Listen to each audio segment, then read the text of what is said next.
How to reduce humidity in the garage. Having high humidity indoors is one of the worst feelings ever. On top of that, if it is the summertime, then it can easily make you feel miserable.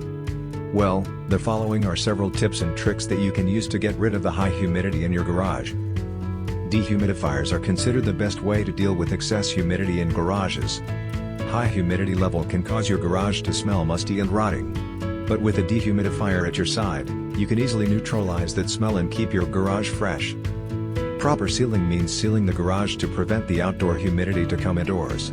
To properly seal the garage, you would need to close all of the windows and doors. In addition to that, you should also close the door to the basement and the garage as well. Look closely for the sources of humidity.